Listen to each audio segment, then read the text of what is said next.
Takže vítajte pri sledovaní nového videa od Enerbike. Na tomto videu si ukážeme náš najpopulárnejší model vo vynovenom šate, a to je Enerbike Senior 24. Tak poďme na to.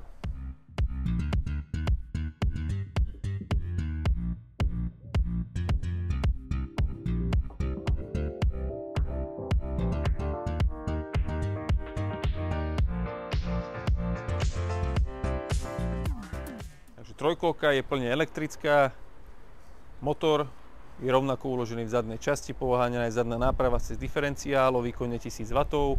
Batérie sú olovenné, trakčné, 60 V, 20 Ah, čo činí dojazd na jedno nabitie 50 až 60 km. Maximálna rýchlosť je 25 km za hodinu, tým pádom nie je potrebné vodičské oprávnenie na prevádzku.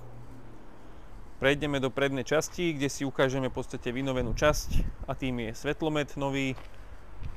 Osvetlenie je celoledkové s denným svietením, s hlavným svietením v podstate diaľkové svietenie cez šošovky a s obrysovým dekoračným ledkovým svietením.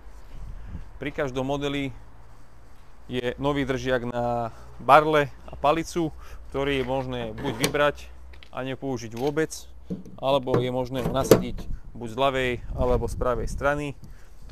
Dá sa výškovo nadstaviť, je určený pre dve barle alebo dve palice.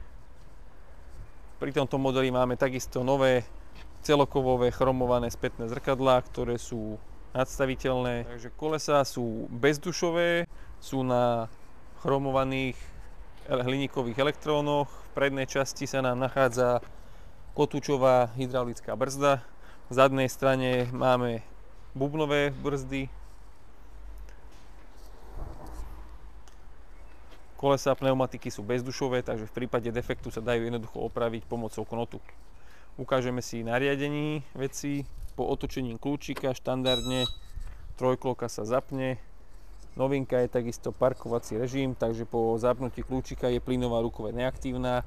Treba zatlačiť buď pravú alebo ľavú brzdu, vtedy sa nám zmení na 0,0, zasvietí ready a trojkolka je pripravená na jazdu.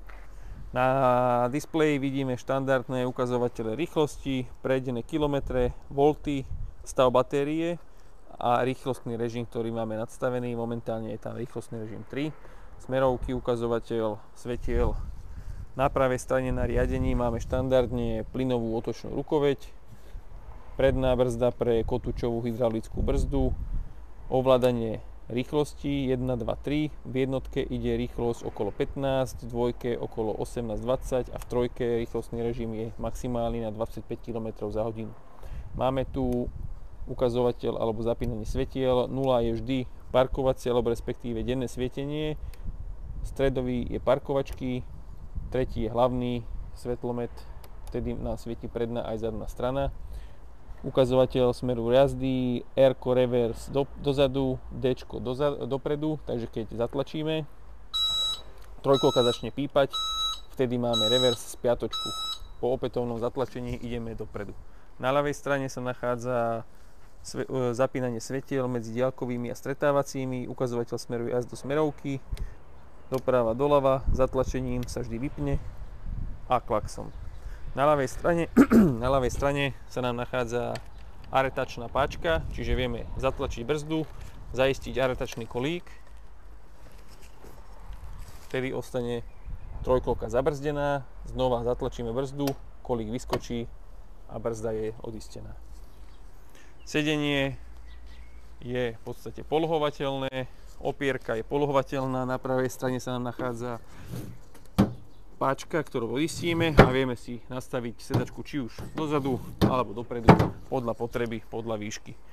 Opierky pri nastupovaní a vystupovaní sú nastaviteľné, dajú sa zdvihnúť pre príjemné nastupovanie a vystupovanie. Ukážeme si úložné priestory. V prednej časti sa nám nachádza úložný priestor na drobné veci. V zadnej časti máme klasický celoplastový uzamykateľný kufor, uložený na kovovej konštrukcii s nosnosťou peknou. V spodnej časti máme pod sedadlom uložený úložný priestor, kde sa nám nachádzajú spätné zrkadlá, diaľkové ovládanie s alarmom, náš slovenský manuál samozrejme, nabíjačka, sada náradia každému modelu. A v spodnej časti sa nám nachádza ešte COC certifikát, čiže trojkolka je homologizovaná na prevádzku v Európe a jazdu po ceste. Na jazdu, tým, že je trojkolka do 25 km za hodinu, nie je potrebné vodičské oprávnenie. Môžeme si ukázať jazdu, vyklopíme si opierku, nadstavíme si sedačku podľa seba, podľa dĺžky, podľa výšky. Otočíme kľúčik, trojkolka sa zapne, parkovací režim odistíme s tlačením brzdy P, sa zmení na 0. Máme momentálne 3. rýchlostný stupeň, plynová rukoveď aj na tej trojke ide s plynulým rozbehom, takže otočíme plný plyn.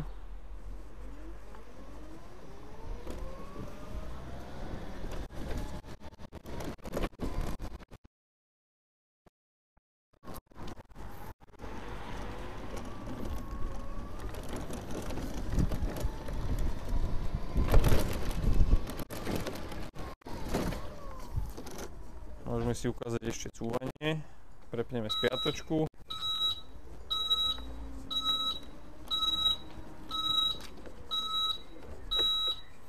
Takisto plyn je plynulý aj pri spiatočke, aj pri jazde dopredu.